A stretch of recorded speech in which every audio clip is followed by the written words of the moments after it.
Welcome gallery, staff and councillors to the November meeting of Richmond Valley Council, which will be the final meeting for this term. I'll open the meeting with acknowledgement of country.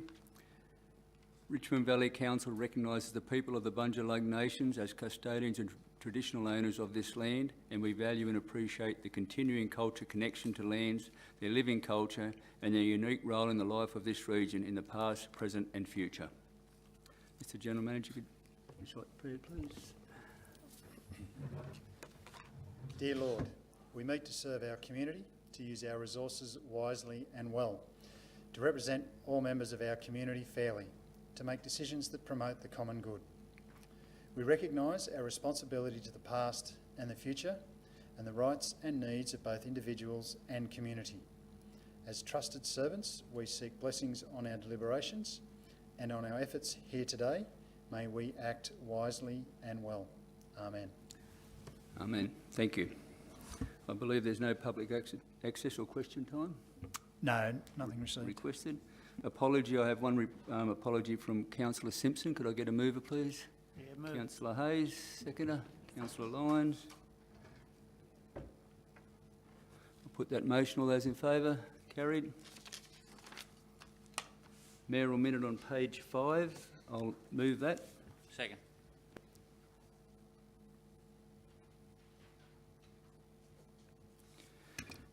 Councillors, I believe the report says it all, but I'd just like to say that this extra funding will make this section of the rail trail more accessible to users, as it will not terminate at Bentley, but will go all the way to Lismore, giving everyone a start-finish to a major centre, which will be a benefit to our businesses in Casino in Lismore. I just think it's fitting that we write to our local members, federal and state, and thank them for their efforts on this project over the previous years. So I don't know if anyone wants to speak, but as I said, it's gradually growing, and hopefully the next set of funding will go to Eltham. So, Councillor Humphries. Thank you, Mr Mayor. I would like to just say a few words. The master plan and the concept design developed in consultation with the community, as reported in your words, the broader community, adjoining landowners and the local Aboriginal elders, is a real masterpiece. More than I ever dared imagine when, after my husband and I returned exhilarated after riding a trail a few years ago. It's going to be an amazing tourist attraction. You've highlighted the benefits. It will also be unique and make one of the most, it was always mooted in the early days as going to be one of the most interesting and unique parts of the rail trail, and I believe that, you know, with the adventure playground and the bush tucker walk on top of Norton's Gap, the tunnel there, and all the bridges being fixed, I really think that that prediction will come to fruition.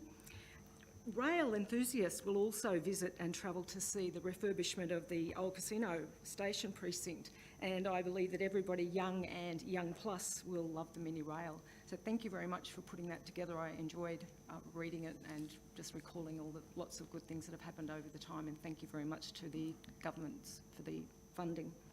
Thank you. Any other speakers? I'll put that motion in. All those in favour? Carried, unanimous. I'll move my second mayoral minute on page 5.2. Second.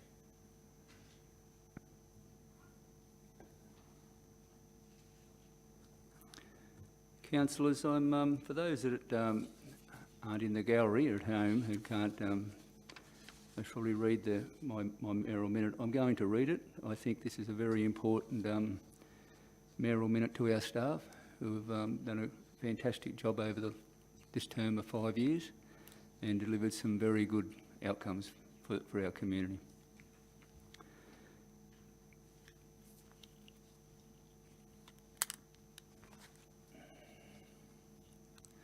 The November meeting of Council marks the close of one of the longest terms of office for an elected council in the Richmond Valley.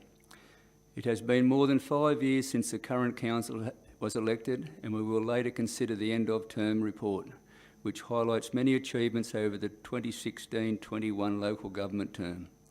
This has been a time of great change and challenge for us all, and I feel it is appropriate to pause and reflect upon the strength and perseverance that the Richmond Valley community has shown over these unprecedented times of drought, bushfire, flood and global pandemic.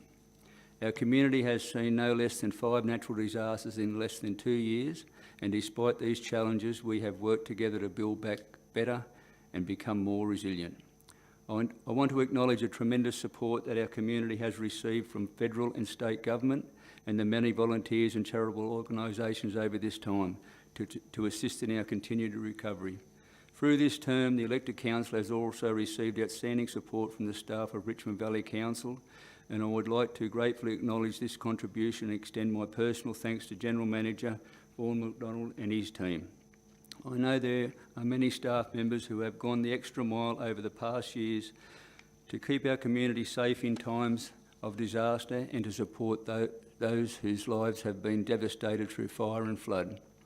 The past 2 years have seen additional challenges with the onset of global pandemic and its many impacts upon the local economy. I'm proud to say that throughout this time, our council staff have risen to the challenge and continue to deliver essential services to the community. It takes a big team to run a council, and I want to acknowledge the work of the many staff who are out there in our community day by day, doing their part to make the Richmond Valley a great place to live. Whether it's fixing our roads, collecting the bins, supporting our library and customer services, providing safe water to drink, keeping our parks and gardens looking great, delivering projects or managing regulatory services, everyone has made an important contribution. I also acknowledge the senior leadership team and the many administration, service and support staff who work behind the scenes to keep our council running smoothly. It has been particularly rewarding over this term to see the progress of our local Richmond Valley trainees who are making their marks as emerging leaders and contributing to our community with innovative and enthusiasm. Congratulations on your achievement. Councillors, you might have heard me have a little chuckle when I mentioned providing safe drinking water. I just, while I'm talking about staff achievements, I'd like to announce that today Council was notified, we, Richmond Valley Council, have won the best tasting tap water competition for New South Wales. So I'll ask for Casino. I will ask the General Manager to elaborate on it a bit more, please. It's a fantastic result. Thanks, Mr Mayor. Yes, some good news today, a little bit out of the blue, but we got a call from the Water Industry Operators Association that we were in the final 3. And there was an online forum this morning which our Manager Infrastructure Services, Dave Timms, tendered for us, and yes, we were named as the best drinking water. So that's the Casino water supply. So obviously our team at the Casino Water Treatment Plant do a great job. We certainly, as you all know, at times of the year it's more challenging than others, but obviously overall do a great job with what is an ageing facility. Yeah, so that was good news. Quite a bit of media interest. So I've done a Prime TV interview this afternoon. We're actually doing the ABC radio tomorrow morning. I'll do my best to get a couple of our staff to be part of that interview at about 9:15 tomorrow morning. But I think that's, for me, it's really satisfying because it is ultimately about what our staff do at that water treatment plant, and I know they've done the hard yards, particularly through the drought, when we had blue-green algae outbreaks, and we've had to adapt our systems really quickly. So yeah, it's a good recognition, and so moving ahead, so it's actually New South Wales and the ACT that we have won that group. We now move to the National Best Tasting Tap Water in Australia competition. It's a great name, isn't it? Which will be held, I think it's in February 2022. So our sample, and I hope no one loses the sample and they look after it, we'll go forward into that competition, and hopefully, we'll as I think I said on TV this afternoon, we'll put our best cup forward and see how we go. But I think good acknowledgement to Dave and Sandeep and David Cash and the whole team that put a lot of effort into making sure that water is clean and safe for our community to drink. Could you just mention about the bit of the competition, how it's judged? I think it's So it's so the judges, and obviously the judges, have no idea where the samples are coming from, and so what they look for is the colour, the water that is completely translucent without any white or brown tones, clarity, crystal clear water with minimal turbidity, odour, samples that are pleasing to smell. They have to have a nice scent. No water had a scent, but anyway. Taste, samples that are pleasing to the palate. So there you go, that's what you look for when you're drinking town water. So the next time you visit somewhere else, drink it, compare it, and see what you reckon.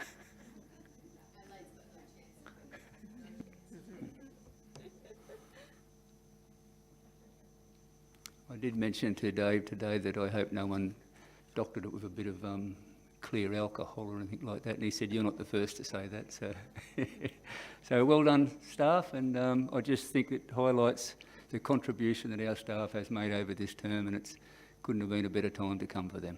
So, is there any other speakers? Yes, please. Councillor Humphreys? Thank you very much. Those words are perfect, I'm sure, from all of us. I had to laugh when I read the little bit about collecting the bins. I had my girlfriend phone early the other morning and she said, "Sandra, I've just phoned council, they forgot my bin." "Oh, here they are." Already there collecting it. She was very happy. I really feel that many of the achievements during all of the adversity that or the devastation and the pandemic that we endured, I really feel like our collective determination became really to the front. I think we were more determined, staff and councillors, we were more determined than ever to do everything we possibly could to deliver outcomes for our community and try to bring happiness where we could or recovery where we could.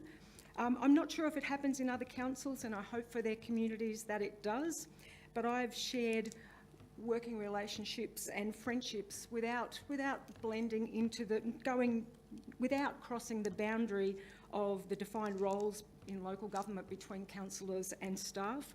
I think it's just been shared mutual respect that many of us have had for each other. The teamwork has certainly, it's got us, we've come together, we've got on with the job, and we've achieved so much. This report is, I wondered if the back of it was so that we could get, dare I say, signatures, just for that 5 years. So yes, thank you very much, everybody. I've really appreciated the term. Any other speakers? No? Just in closing then, Mr General Manager, on behalf of councillors, I acknowledge and thank you and all council staff for their support and dedication to our community during this 2016-2021 council term. Could you make sure this is passed on to all council staff, please? Thank you. Yeah, I'll certainly do that. We've actually got an all-staff chat happening on Thursday morning, so I'll make sure everyone gets that. Thank you. I'll now put that motion. All those in favour? Carried.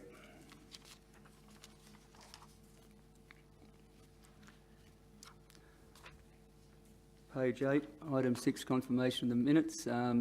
Ordinary meeting held on the 19th of October. Could I get a mover, please? Move, Mr. Mayor. Councillor Morrissey, seconder. Councillor Lyons. Put that as the accuracy of the minutes. Everyone agree with the accuracy? Put that motion, and all those in... Can I just have a quick word? Yeah, just for the accuracy, through you, Mr. Mayor, just for the accuracy of the minutes, in the declarations of interest in the last meeting, I mentioned in the post council 20.3 and 20.7, and just in the attachments here today, 20.3 wasn't mentioned. 20.3 wasn't mentioned. So it should read 20.3 and 20.7.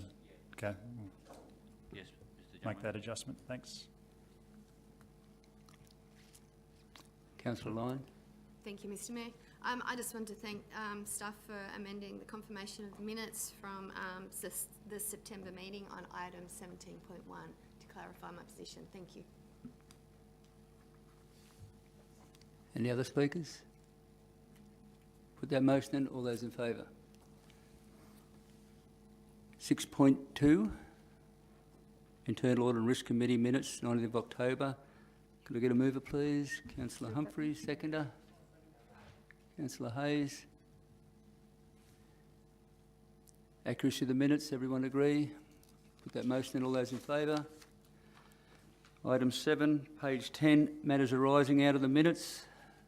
Has any council got any matters arising? Put that motion in. All those in favour? Declarations of interest. I haven't received any, Mr General Manager, have you?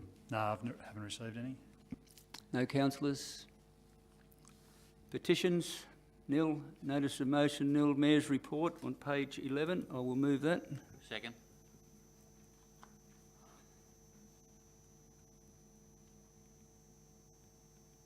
Any questions? Debate? Must be kind to me at the last meeting. I'll put that motion. Thank you. I'll put that motion. All those in favour?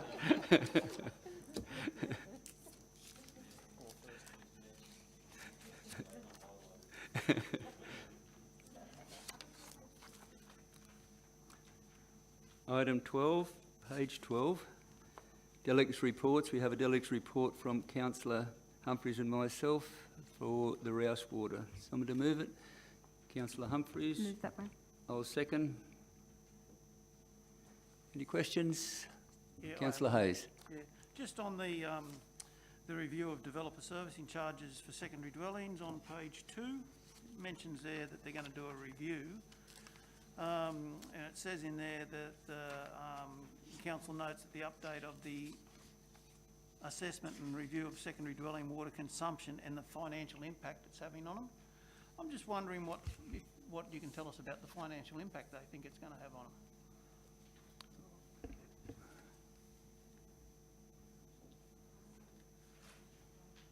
With regards to... This is item 7?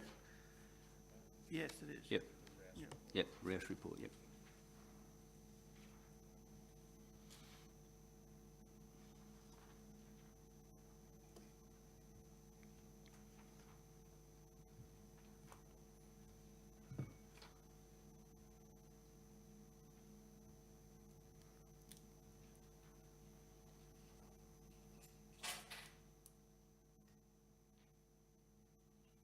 So what was the question? Can you take your mask off, please? So they're saying there that they're looking at the financial impact to council, to Rouse, right? And I'm wondering why. Why would there be a financial impact for a secondary dwelling? Well, because you're increasing, someone would come and live in that dwelling and there'd be more water used. Yeah, So it would have an impact on the headworks Yep. at a later date. So the next question is, what's the difference if that same property has an increase of 2 bedrooms and 2 bathrooms?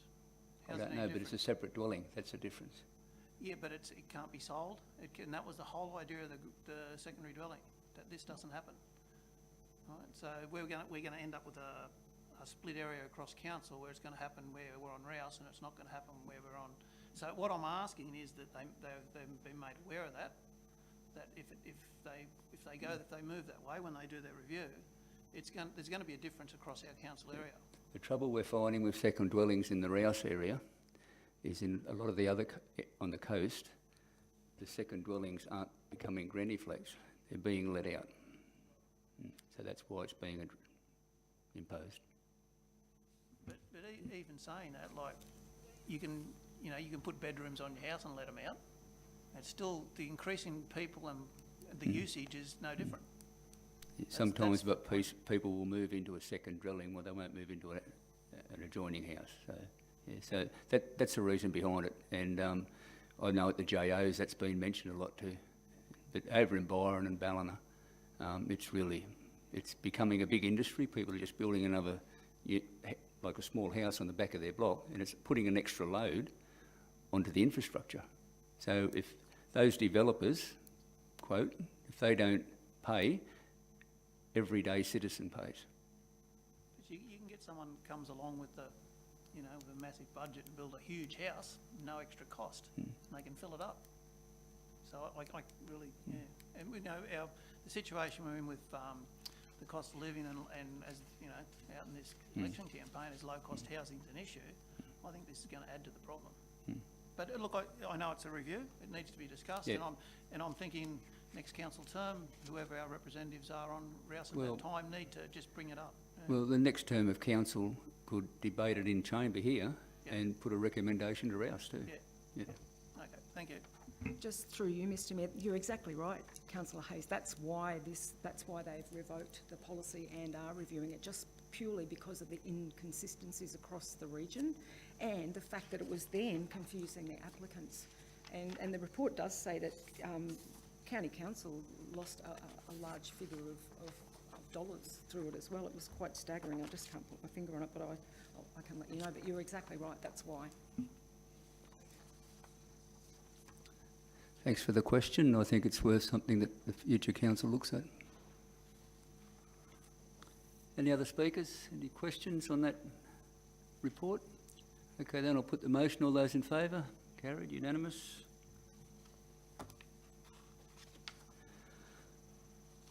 Item 13, matters for determination without debate. Does any councillors have any? I have 3. 14.1, 14.2, and naturally the 15.1 because we're having a presentation. So that leaves 15.2 financial. We might as well just do it as we go through then at the same time. I'll call it to 15.2. Yeah, 15.2, we'll just do it as we go through. I think that's a first.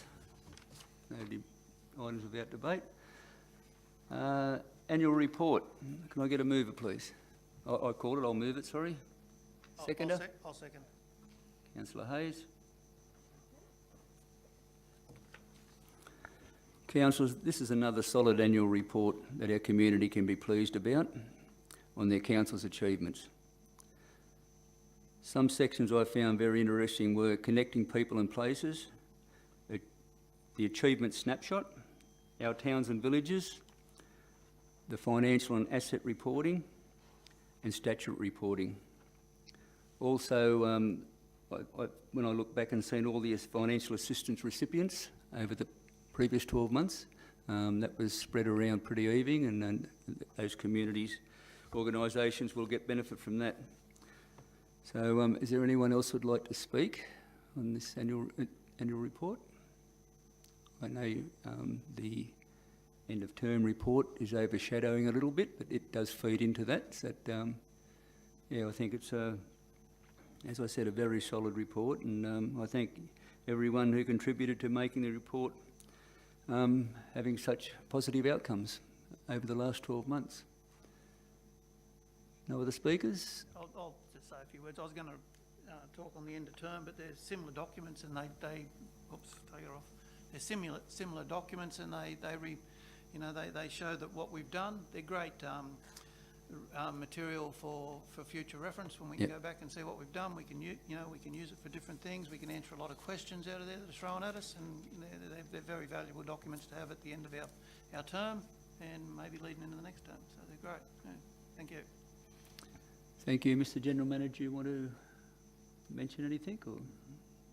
Oh, look, I'm going to just give a presentation on the end of term report, so I won't dwell too much on this one. But I think as you pulled out that page, achievements snapshot is certainly gives a bit of a context for what local government does. Very broad a range of things that we need to do, and then the next page actually identifies what each $100 of spending goes towards, and I think that's a really important list there. There's 30 services listed there that we provide provide services to our community, or we obviously run our business with. But the highlight there is that we do spend $22.71 of every $100 on building and maintaining roads. That's obviously where our largest spend is, and it's more than double our next spend, which is $10.37 on waste management, closely followed by $9.31 on sewage services, and it goes on. But I think those 2 pages just give you a really good feel for where our money goes, and what we do, as in what staff do, and what you as the elected body make decisions about, in running this business each year. So I think it is an important report. We've tried to make annual reports can be a slow read. We've tried to jazz it up a bit with some useful, snappy information that someone can flick through this report in half an hour and get a really good feel for what we do. So hopefully it's achieved that goal. So I'd like to thank our team that has put the annual report together, and obviously our whole team that contributes to running the business each 12 months. So thank you. Thank you. Any other speakers? I'll put that item then. All those in favour? Carried. Unanimous. 14.2. I'll move that. Seconder? Second. Councillor Morrissey.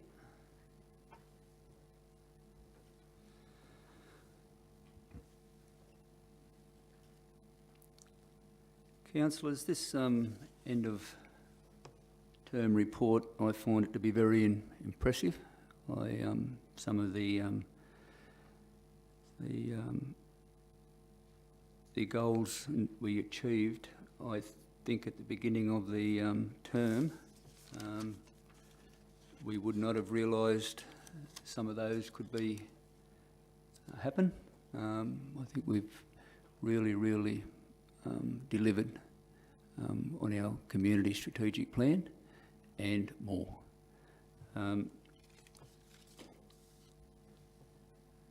Some of the highlights for me, and there's plenty in there, but I can't pick everyone out, and one is the libraries. I think they've, as usual, over the term, really delivered their services, especially through COVID. A lot of libraries closed down. They closed, but they kept delivering their services to home and through the mobile library and just in cars and things like that. So, and when you're a community locked up at home through COVID, that's very well accepted, and it keeps them people going. But on page 25, the community engagement, and since the demise of a lot of local newspapers, it's important how council engages with the community. Our Valley Views is delivered to almost 11,000 letterboxes, and also the paragraph below mentions several major communication campaigns that council took out through the term. Our signature projects, council received over 100 million in grant funding.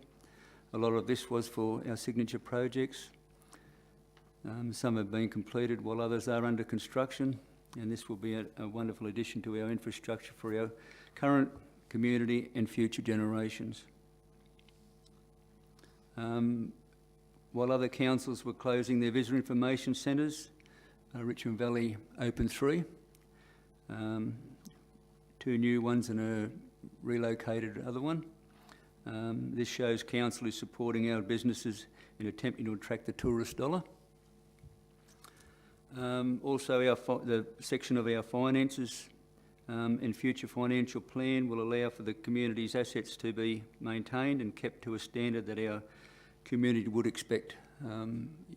We can't just build these new assets and then let them slip into disrepair. They need to be kept at that standard for everyone to enjoy.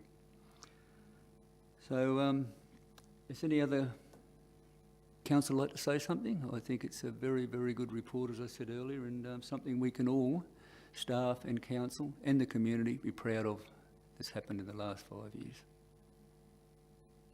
Councillor Humphries. Thank you. I agree with the General Manager. The documents become a really contemporary document.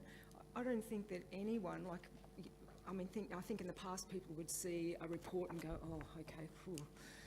Might take one out of being polite, but I don't think anyone would pick this up from anywhere and not find something that they could connect with and identify with.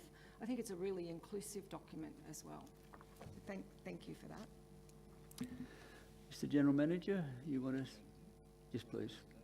Yes, please. Thanks, Mr. Mayor. What we've done is just provide a snapshot of the end of term report, which is available on your screen there. I suppose why do we do one? We do one because it's part of the integrated planning and reporting requirements that we do an end of term report, and obviously it's a key accountability, back to our community. So we've obviously focused on the community strategic plan, what we said we were going to do, and how we've delivered on that over what has been a very long term of local government, probably the longest I think that there's been, in 5 years and 3 months, due to a couple of extensions. It's been a long term.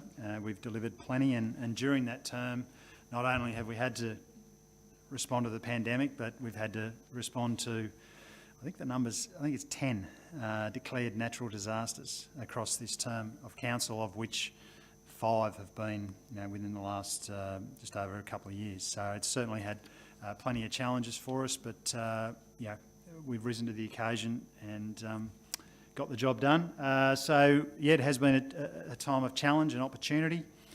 Probably the highlight for me here is, we with these events, we do quickly focus on recovery, and that's appropriate. But our response when they're happening, and in particular our staff, I just want to give really good recognition there, because it's our staff that are out closing the roads. It's our staff that were getting water trucks into Rappville while the trees were burning, and doing all those things, and never any questions, getting the job done. So, as General Manager, really proud of how our staff respond to that. They really do care about our community, and their response with these sorts of events are happening shows that. And one of the focuses we've certainly had is to build back better, and they were the words of the Prime Minister when he visited Rappville on the Sunday after the fire back on the 8th of October 2019.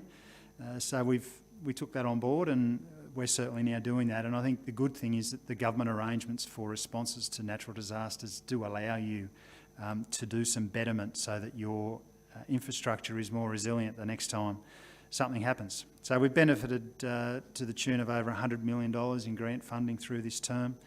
So we've been able to deliver a lot of those plans we had. 5 or so years ago, we had a range of master plans. We've obviously, through our positive reputation and good relationships with government and good plans and business cases, been successful.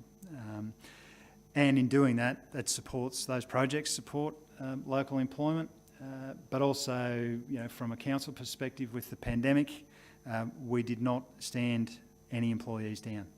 We found other ways to do business. So I think that's another important point. We didn't lose a job due to the pandemic. So we've kept people employed, which keeps money flowing around in our community. Support and recovery, we certainly have done plenty of that. Probably the highlight there was we had a plan.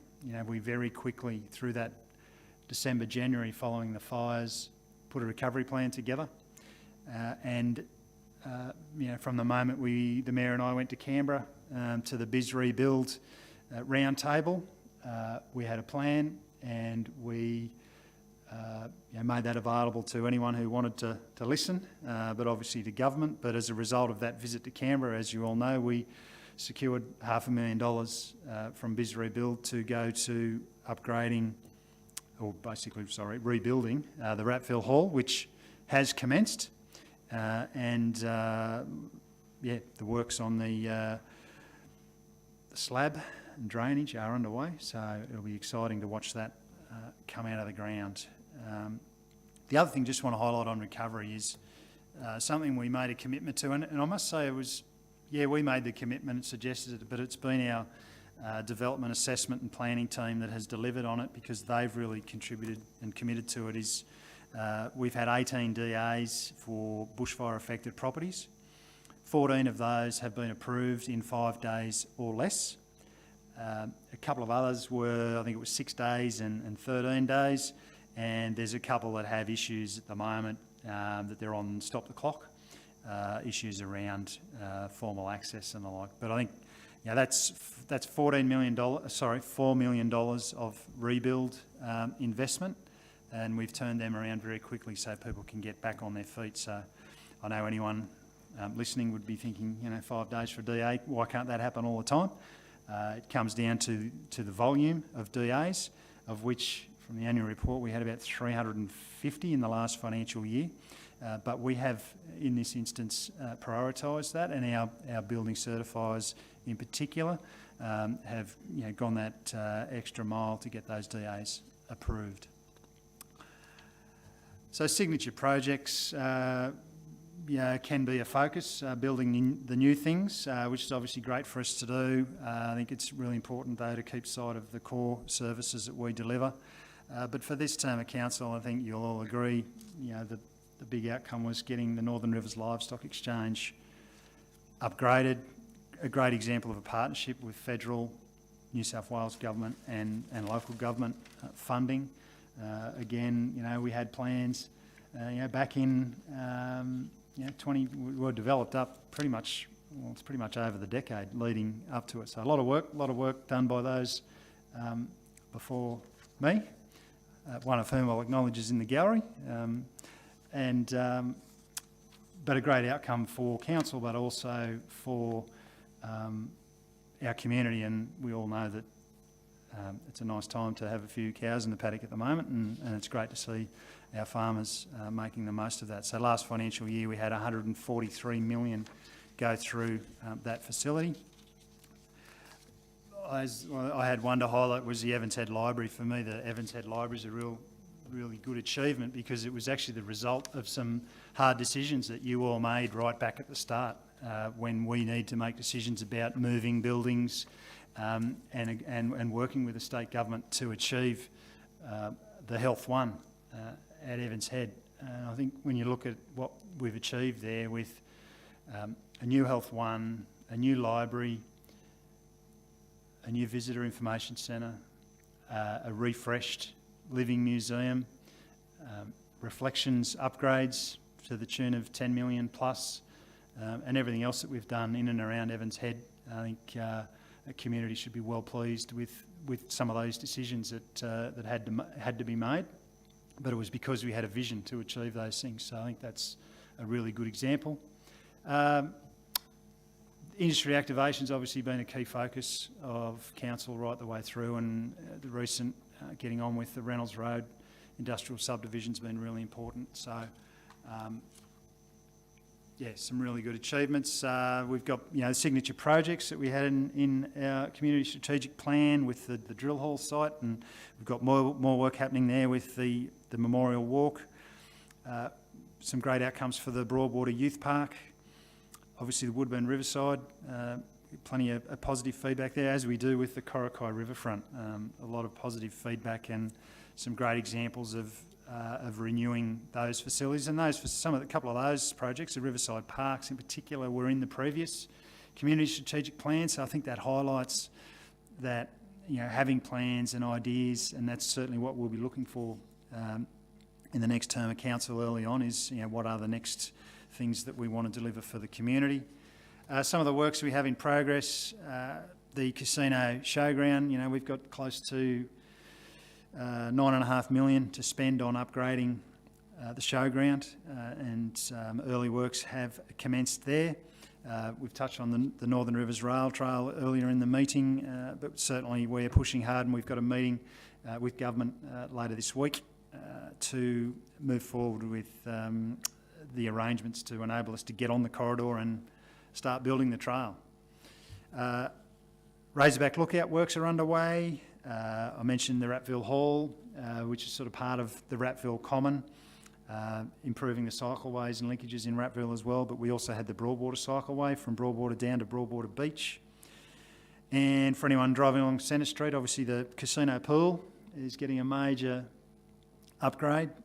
A little bit of delay due to the recent rain, but they're getting on with that job. And of course, the other thing that we've been really successful with is getting funding for the Woodburn Coraki Road and anyone who travels that road can see the benefit of the work that we've done, because when you drive on the other bits, some of them are a bit ordinary.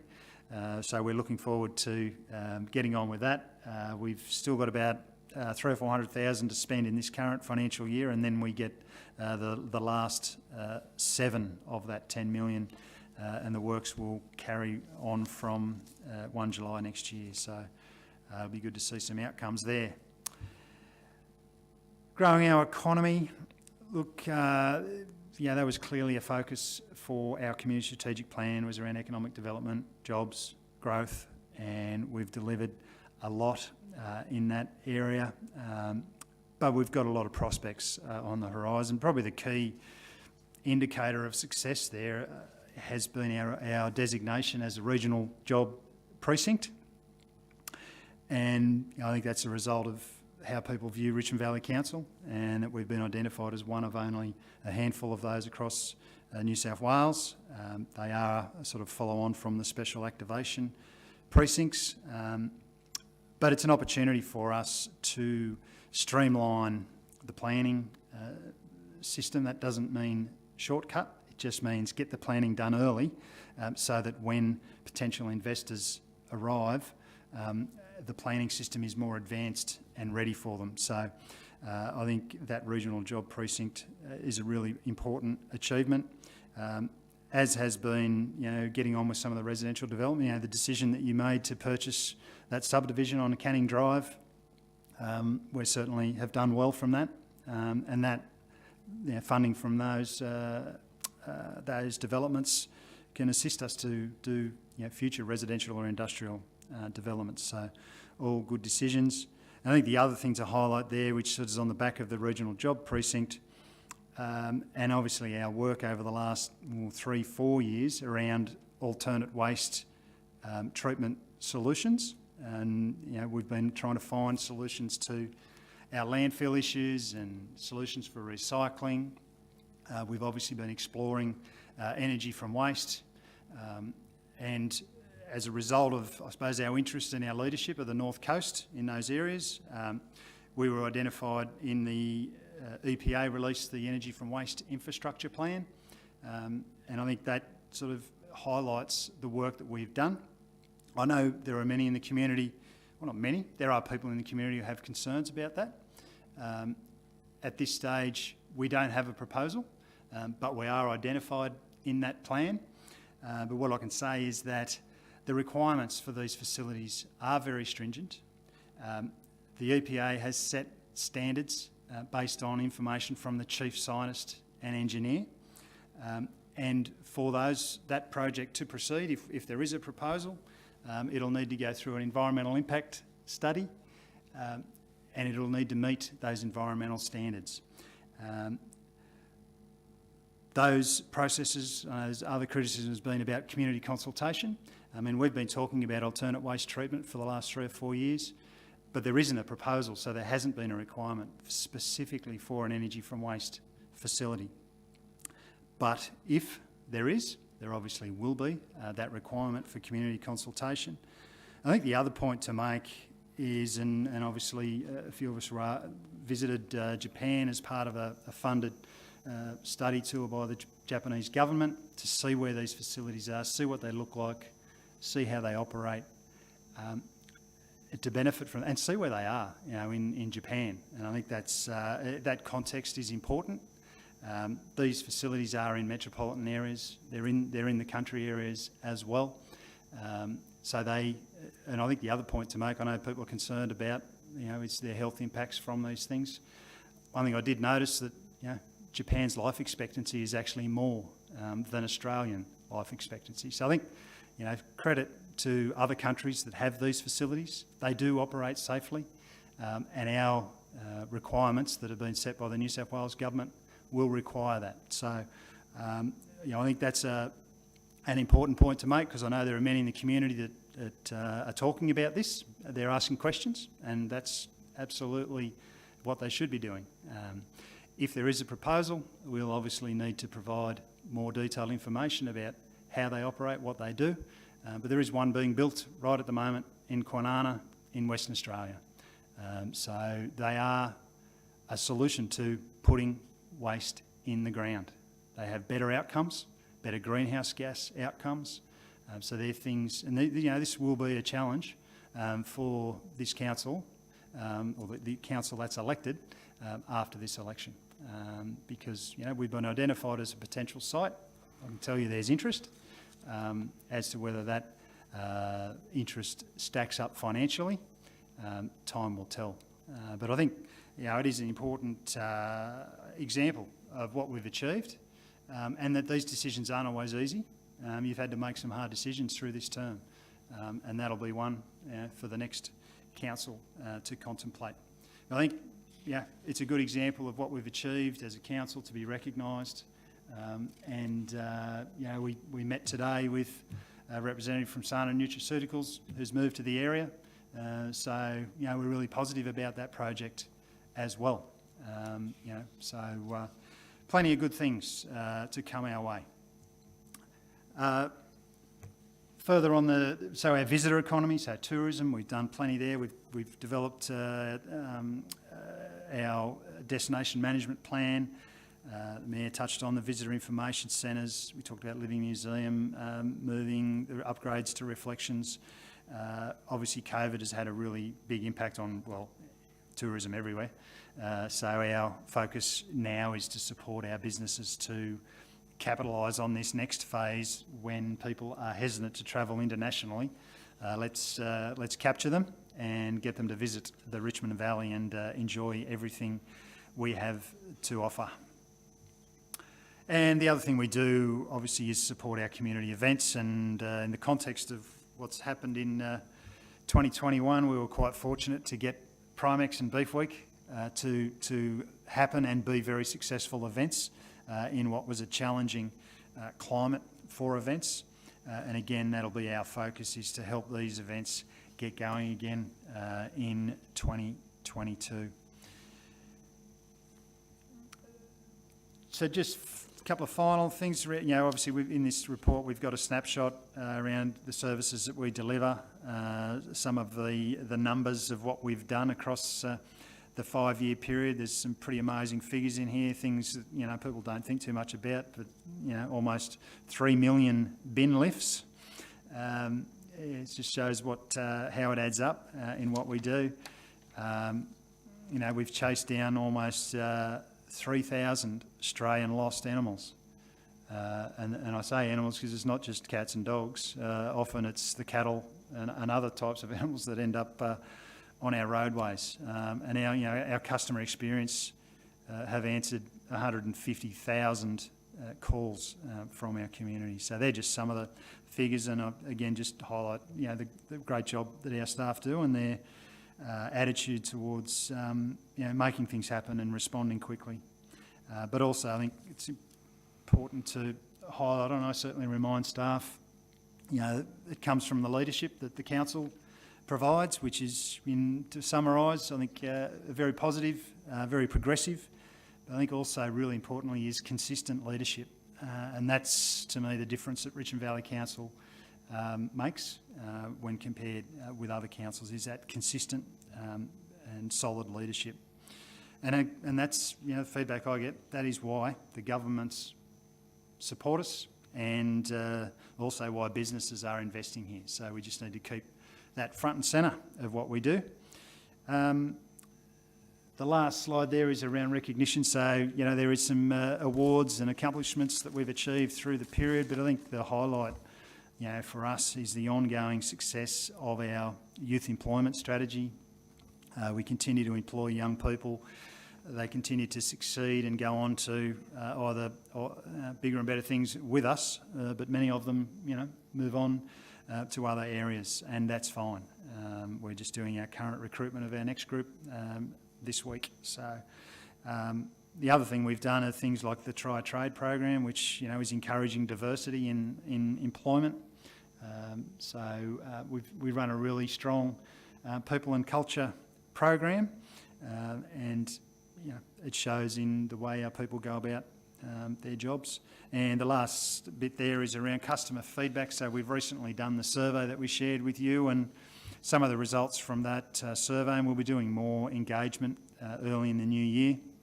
But yeah, it's very positive feedback, and in summary, our community are happy with our achievements and what we've been doing, and that we're heading in the right direction. So that's a positive, but I'm sure we'll hear more about that early in the new year when we move into our sort of next phase of community engagement.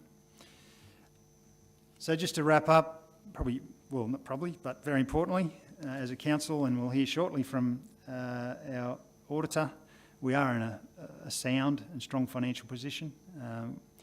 We are ready for the next phase and what that might bring. And as I've said, consultation on that will commence early in the new year. So it's a snapshot of the end of term report. That will, subject to your endorsement, be available on our website in the coming couple of days for people to read in detail. But I think it's a good reflection of what this council as a whole team has achieved. So thank you and well done. Well, thank you, Mr. General Manager, for that very informative presentation. Does any other councillor want to speak? No? Look, I believe that Richmond Valley culture, it's a positive culture, and it's one of our greatest assets, and it does flow through to our community. I would encourage all members of the public to read this report to see what their council has achieved during the term, and I'm very proud of council's achievement. So that closes that debate, and I'll put that motion. All those in favour? Carried.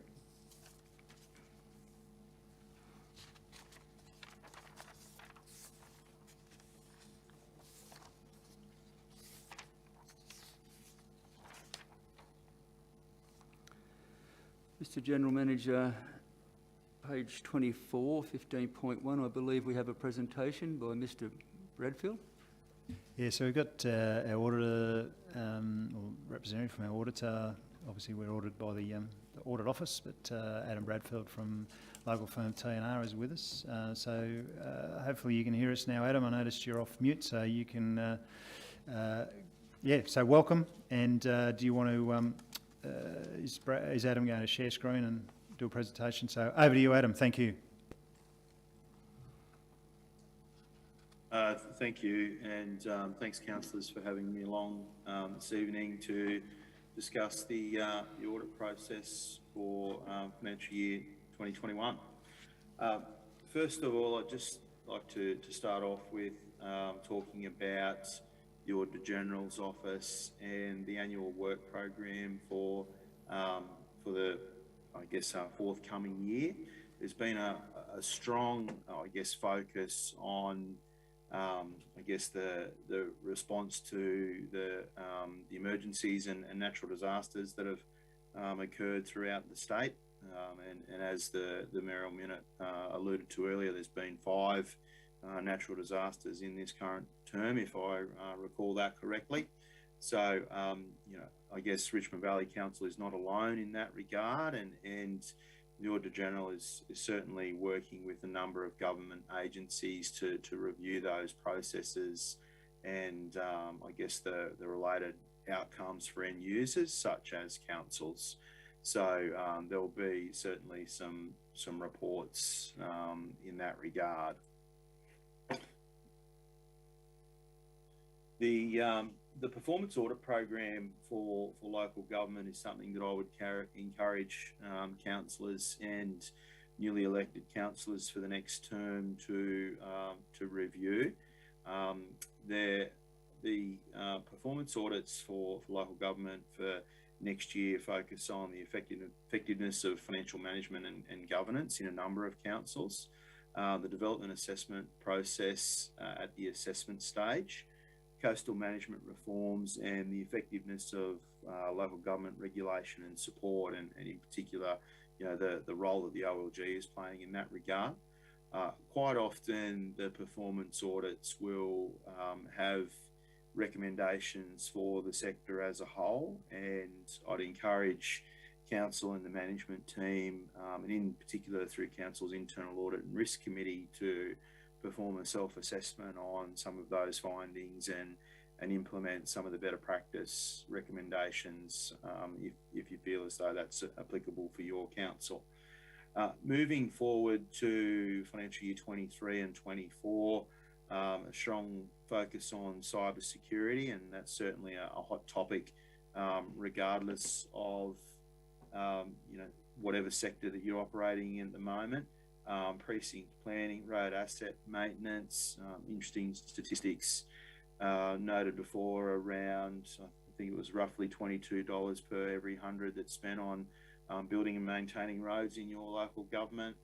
So the performance audit in relation to road asset maintenance would certainly be something of interest.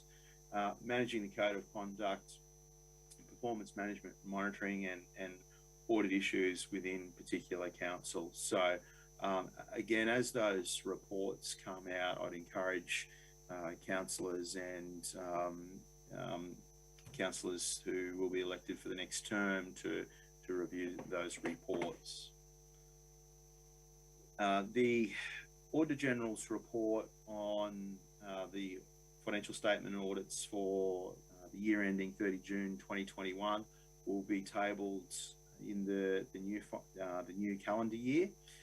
It'll focus on the audit results for the sector, key audit findings, and in particular management letter issues and like issues for relevant councils. And there'll be a focus on cyber security, IT general controls, the ARIC or Audit Risk and Improvement Committee, and internal audit.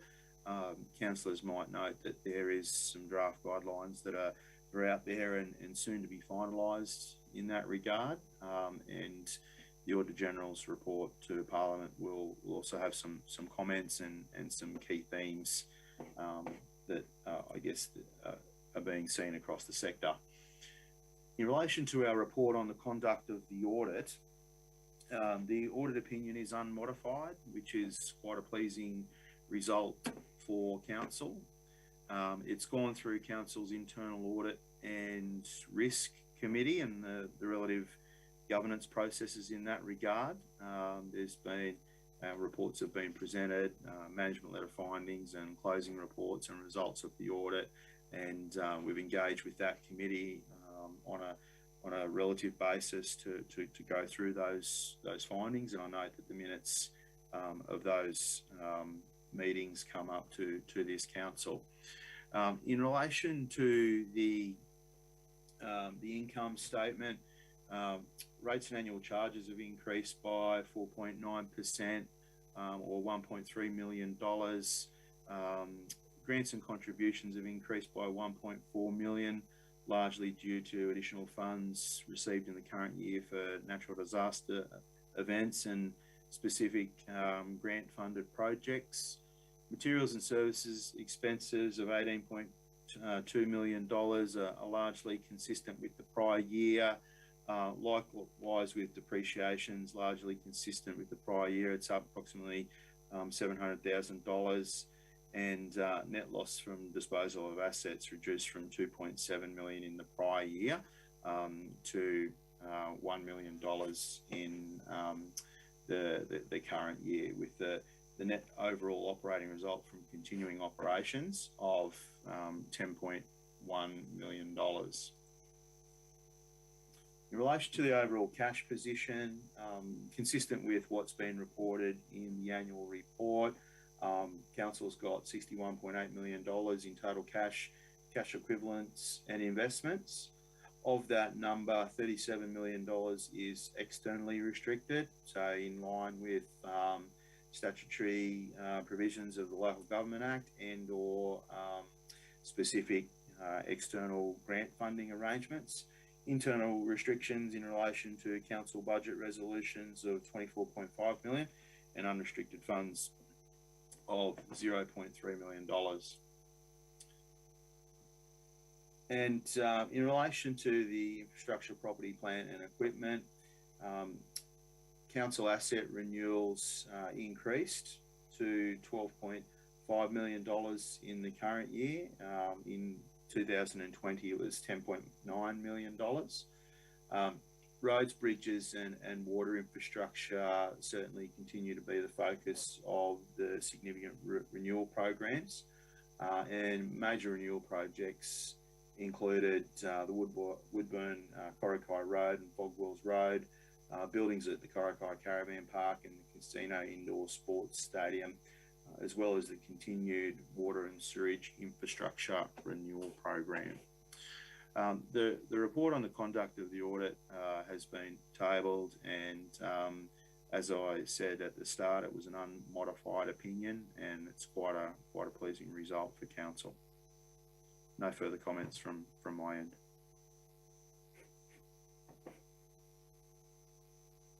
Any questions? No? You don't need anything? Thank you very much for your presentation, Adam, and also for your services during this term. It's much appreciated.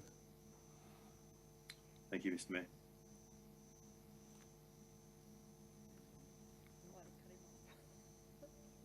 Gone? Move on.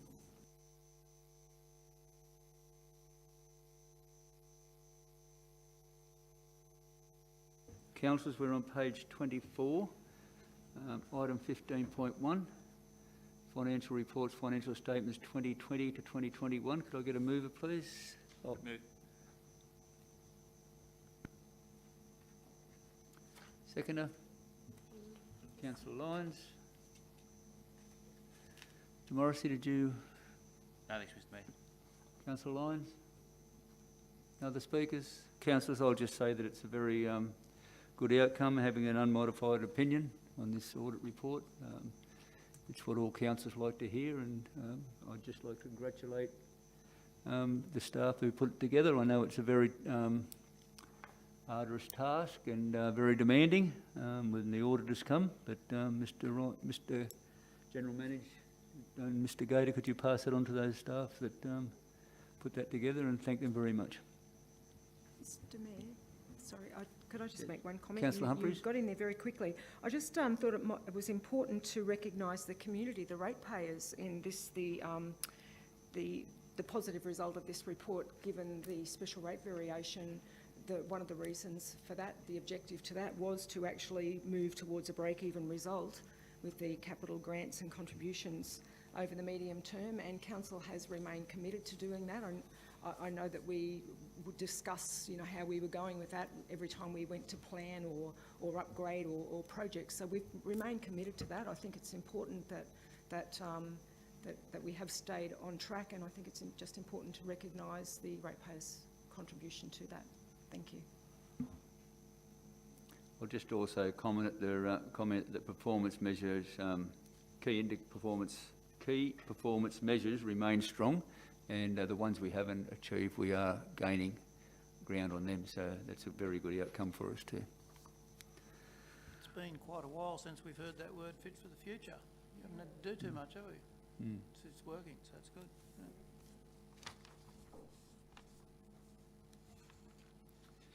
Any other speakers? Put that motion in. All those in favour? Carried.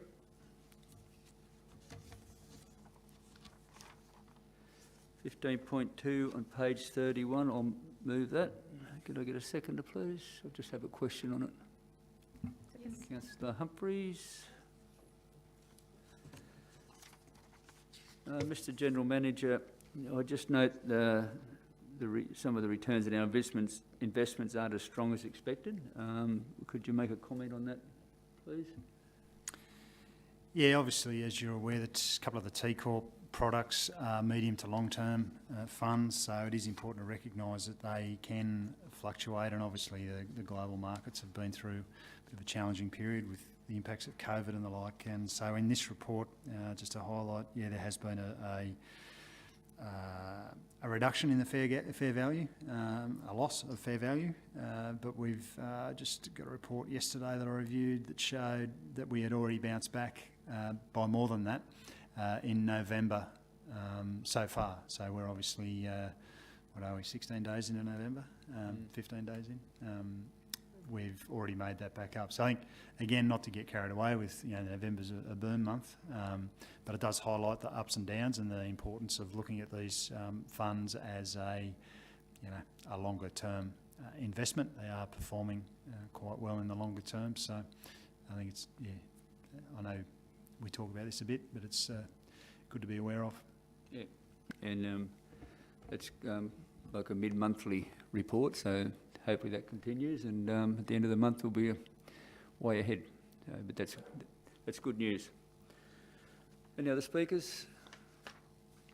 Put that motion then. All those in favour? Carried.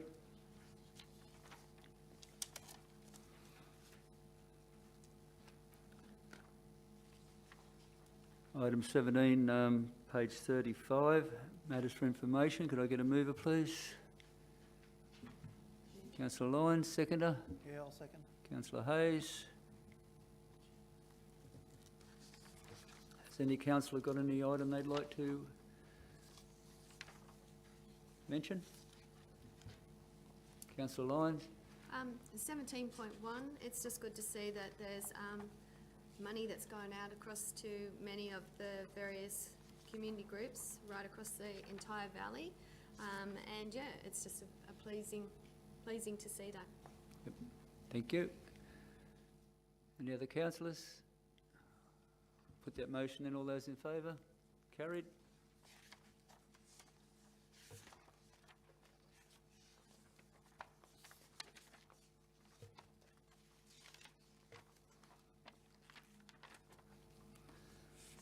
I was going to mention the independent review of the Far North Coast water, but I think I'll leave that alone tonight. Questions on notice? Neil, any questions for the next meeting in writing? And I'd say that'll be taken on notice. I have one, and I reckon you'll be able to answer it, so. Test you out, yeah. Rob? And I've only written it out since I got here, so it might be that clear, but the four-wheel drive signage at Air Force Beach, it revolves around that. I said, can the GM make sure that the four-wheel drive signage, the beach access signage is clear and up to date before the Xmas holiday period, especially with regard to no motorcycle access at all and onto the beach, and whether they're registered or not. So I'll just explain. I had a situation down there one afternoon last week. I went down, 3 bikes ripped onto the beach. 2 of them just took off way up the beach and they were flogging it. And a third one come down, reasonably steady, but he was starting to I pulled him up. I said, excuse me, but you're not supposed to have motorcycles on the beach. And he argued with me that his was registered, and because it was a registered vehicle, he was allowed, and the signage says that. And I said, mate, I think you've got it wrong. Anyway, I let him alone. I had to walk away from him because it was getting a little bit heated. So anyway, off I went, and I actually went up and read the signage, and look, he wasn't that far wrong. It does say there that the vehicles have to be registered to come on the beach. To find a sign that says no motorcycles is near impossible. I walked up to right up to the road, to the entrance, and amongst other signage, there's a very small sign there with a red circle with a motorcycle with a cross through it, and that was the only reference I could find. So I give the kid the benefit of the doubt. I don't think he realises that he shouldn't be on there. I think it needs to be made clearer, and some of that signage is pretty. When we've spoke about this before. I know it's pretty detailed, and it probably has to be, but some of the main points have to be made bigger and clearer. It still indicates that you can drive up there at 30 kilometres an hour too. That hasn't on some of the signage, so that needs sorting out. It just needs tidying up. Yeah, happy to take that feedback on board.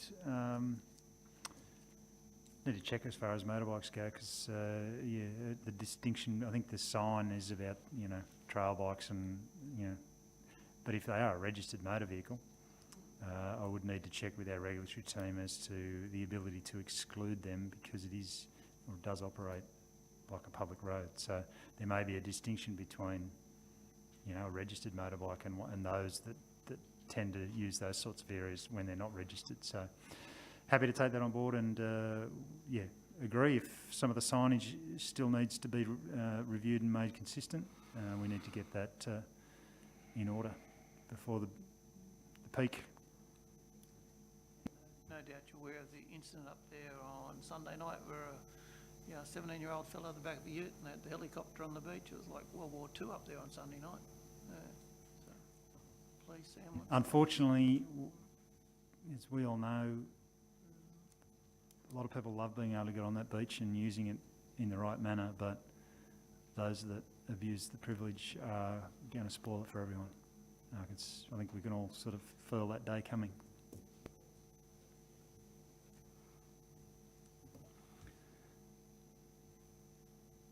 Any other speakers? Anyone's got any other questions? Right. Councillors, look, being the last meeting, just before I close, I'd like to just touch on a couple of acknowledgements before I close off. Firstly, I want to acknowledge our community for being such a wonderful one to be on this last 5 years journey with. Together we have accomplished a lot, as is evident in the end of term report. For me, there could be no better community. Our community spirit and mateship was evident when we all came together and supported each other during the disastrous bushfires. I am proud to have represented you all as your mayor, and I thank you for the privilege. To councillors, it has been a very rewarding and productive 5 years. Who would have thought when we were elected to this term, council will have achieved so much? While experienced drought, bushfires, 4 floods and a rain event, all natural disasters, as well as COVID. We have worked together as a united, cooperative and solid team for the betterment of our community, which we were elected to do. This, as can be seen by the end of term report, the runs are on the board. Thank you, Deputy Mayor Steve, Sandra, Robert, Sam and Jill, and Daniel, who's absent. It's been a pleasure working with all of you, and I appreciate the support you have been given me. Would anyone like to say a few words in closing? Councillors, I just have one wish, which is the incoming council can get on and work together as cohesively as we have for the betterment of our community. Thank you very much. It's been great to be a part of this council over this term. I now close the meeting.